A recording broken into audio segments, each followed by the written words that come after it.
Donc comme tu l'auras compris au cours de ce chapitre de chimie organique, eh bien la structure en 3 dimensions des molécules, c'est quelque chose de très important. Donc on utilise souvent les triangles pleins et les triangles en pointillés pour représenter les différentes directions des groupements. Seulement pour certaines molécules, en fait, la représentation peut commencer à devenir assez complexe. Donc là, ce qu'on va voir aujourd'hui, c'est une projection dans un plan qui nous permet de représenter les molécules en 3 dimensions. C'est ce qu'on appelle la projection de Fischer.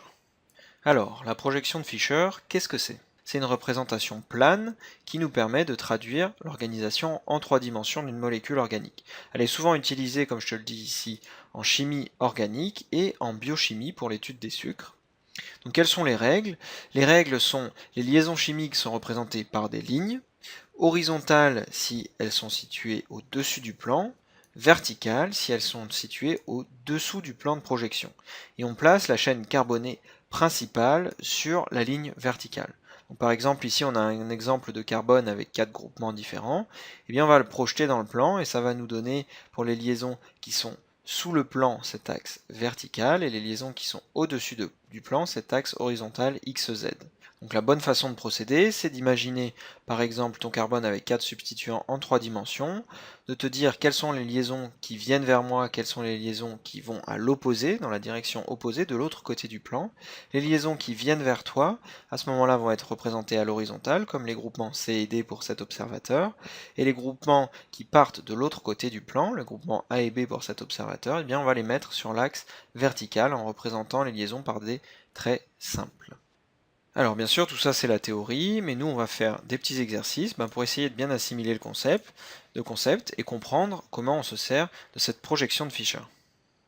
Donc on va commencer avec l'exemple de l'acide lactique qu'on a ici. Alors comme je l'ai marqué ici, on remarque qu'on a un centre de chiralité, donc au maximum 2 puissance 1, donc 2 stéréoisomères. Il n'y a pas d'axe de symétrie ici, donc on a effectivement 2 stéréoisomères, et ces 2 stéréoisomères vont être des énantiomères. Donc j'en ai représenté un ici, voilà notre carbone asymétrique. Donc ici j'ai un groupement OH, un groupement CH3, un hydrogène derrière le plan, et un groupement carboxyle ici. Donc première priorité, c'est évidemment l'oxygène. Le groupement numéro 1 est ici. Ensuite, on a un carbone et un carbone ici. Au deuxième rang, j'ai 3 hydrogènes sur ce carbone. Et là, j'ai double liaison O et un groupement OH. Donc, c'est ce groupement qui est prioritaire d'après les règles CIP, Can, Ingold et Prelog. Ensuite, c'est le groupement méthyle. Et en dernier, bien sûr, l'hydrogène, qui, ça tombe bien, est de l'autre côté du plan. Donc si je regarde le sens de rotation pour parcourir du plus prioritaire au moins prioritaire, 1, 2, 3, 4, c'est vers la gauche, donc j'ai dessiné l'énantiomère de type R. Alors, pour pouvoir imaginer ce que va donner la représentation de Fischer de cette molécule, eh bien on va passer un observateur au-dessus, comme ça, voilà. Je dessine son magnifique œil. Et donc cet observateur va regarder cette belle molécule dans cette direction. Et donc nous, ce qu'on veut voir, c'est qu'est-ce que ça donne si on regarde d'en haut par rapport à un plan qui, lui, est à peu près comme ça. Donc je vais tout redessiner à côté. Ici, c'est notre carbone asymétrique. Je le marque avec sa petite étoile. Donc vu d'en haut, qu'est-ce qu'on voit? On voit un groupement OH qui pointe vers l'observateur et également un hydrogène qui pointe vers l'observateur. Je vais les représenter de manière classique avec le triangle.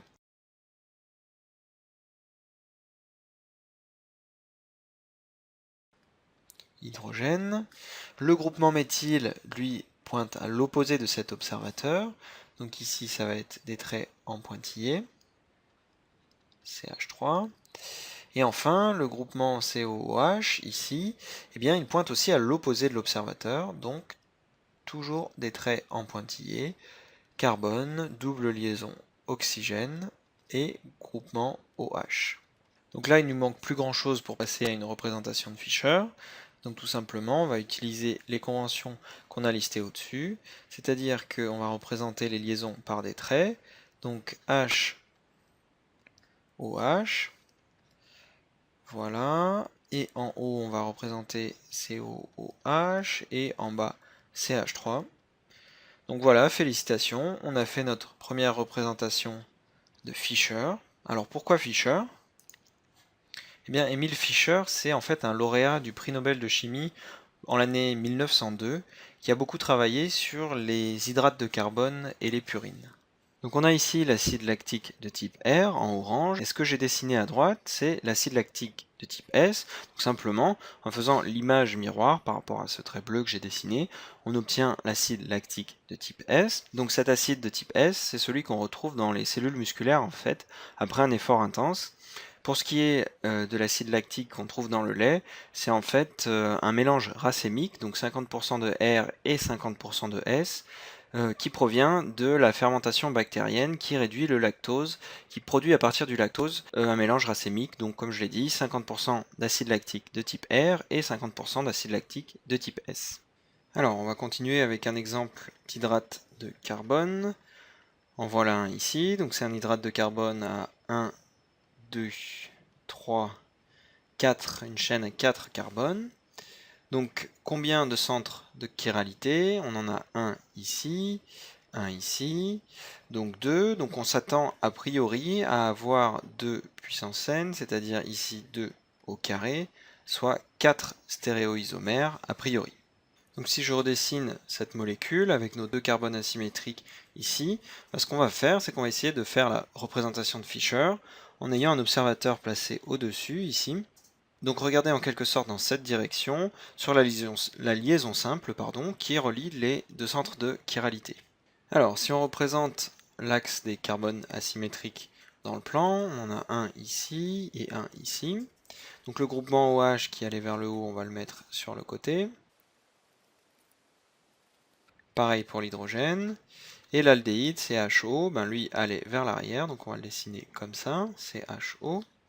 Enfin, sur le deuxième carbone asymétrique, on a le groupement OH et l'hydrogène toujours qui pointe vers le haut. Et donc le CH2OH qui pointe vers l'arrière. Donc voilà une représentation de notre molécule, de notre hydrate de carbone, vue du dessus. Donc un de nos 4 stéréoisomères se représente de la manière suivante en utilisant la projection de Fischer, donc HOH, CHO, le groupement aldéhyde en haut, HOH relié par une liaison, un trait simple, et CH2O pour terminer en bas. Donc ça, c'est la représentation de Fischer d'un des 4 stéréoisomères de cette molécule ici. Et alors on va voir que justement, c'est cette projection de Fischer qui permet de tracer très facilement, de dessiner très facilement les 4 stéréoisomères pour ces hydrates de carbone. Donc si je redessine juste en dessous la même projection de Fischer là qu'on vient de faire, donc on a notre groupe CHO en haut, ici on a un groupement OH et H à gauche, premier centre d'asymétrie, hop, ici on croise le deuxième carbone asymétrique avec HOH, et en bout de chaîne ici on a notre CH2O. C'est d'ailleurs un CH2OH, pardon, donc j'ai aussi oublié un H sur la projection de Fischer précédente, donc je le rajoute. Voilà, donc si on veut avoir l'énantiomère de cette molécule, on va tracer son image miroir, donc je trace l'axe ici, on retrouve notre OH, H, OH, H, et enfin l'axe principal, qui lui n'a pas changé, chez CH2OH en bas, et CHO aldéhyde en haut. Ensuite, si je veux dessiner les deux autres stéréoisomères,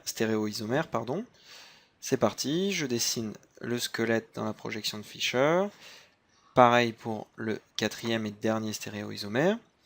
Donc je vais par exemple dessiner HO et H ici, OH ici, CH2OH toujours en bas et CHO toujours en haut.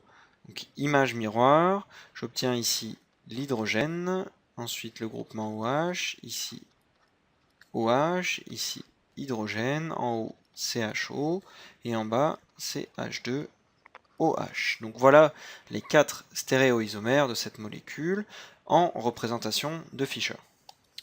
Alors si je numérote ces stéréoisomères, A, B, C, D, qu'est-ce qu'on peut dire? On peut dire que C et D sont des énantiomères. Pourquoi? Parce que ces deux stéréoisomères image l'un de l'autre dans un miroir. Ces deux molécules A et B sont images l'une de l'autre dans un miroir, sont également deux énantiomères.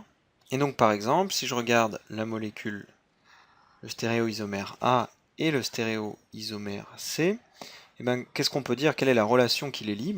Ces deux molécules, ces deux stéréoisomères sont des diastéréoisomères, donc deux stéréoisomères qui ne sont pas images l'un de l'autre dans un miroir. Alors on peut s'amuser à prendre un des quatre stéréoisomères, une des quatre molécules, et regarder en fait quelle est la configuration absolue de chaque centre asymétrique. Donc je redessine par exemple la molécule A, CH2OH. Donc si je redessine cette fois en passant avec les triangles pour la 3 dimensions, donc un triangle plein, un groupement OH qui va vers l'avant à droite, un triangle plein ici vers l'arrière, donc le C qui est relié à un hydrogène et une double liaison oxygène que je représente comme ça pour déterminer les règles de priorité sur les substituants. Et également vers l'arrière, ici, un autre carbone qui est relié à un hydrogène, un oxygène et un troisième carbone. Donc pour assigner les priorités, je regarde bien sûr les numéros atomiques, donc l'oxygène l'emporte devant les autres ici en première liaison, le groupement priorité numéro 1 est donc le groupement OH, ensuite en numéro 2 j'ai un hydrogène, un carbone et un carbone. Les carbones sont à égalité, je regarde qu'est-ce qui est lié au rang suivant au carbone, en bas on a un hydrogène, un carbone et un oxygène, en haut on a un hydrogène et deux oxygènes, donc bien évidemment c'est le groupement aldéhyde du haut qui est prioritaire, puis le groupement en bas, et enfin l'hydrogène qui est le numéro 4. Donc si on ignore l'hydrogène qui vient vers l'avant, eh bien on va tourner en fait vers la gauche comme ça pour parcourir 1, 2, 3 dans le sens de la priorité décroissante. Donc on aurait envie de dire que ce carbone asymétrique est de type S.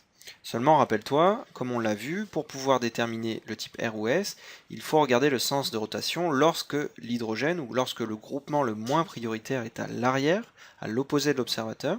Ici il est à l'avant.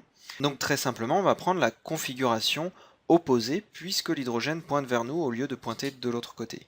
Ici on a l'impression, si on ignore l'hydrogène, qu'on a un carbone de type S, donc avec certitude on peut dire que le carbone est de type R puisque l'hydrogène ne pointe pas vers l'arrière, ne pointe pas de l'autre côté. Donc si je renumérote les atomes, carbone 1, carbone 2, carbone 3, on a donc le carbone 2 qui est de type R, on vient de le démontrer. Si tu utilises en fait la même méthode exactement pour le carbone asymétrique qui est en position 3, eh bien tu verras qu'on est aussi sur un carbone de type R. Donc cette molécule A, on a tout simplement un 2R, 3R, donc ça c'est pour la molécule de type A. Donc on pourrait faire exactement la même chose, déterminer configuration absolue des carbones asymétriques pour les autres stéréoisomères. On va pas le faire, je te laisse le faire si tu as envie de t'entraîner chez toi par exemple. Donc on va s'arrêter là, en tout cas pour cette vidéo qui aborde la projection de Fischer avec ces quelques exemples d'hydrates de carbone.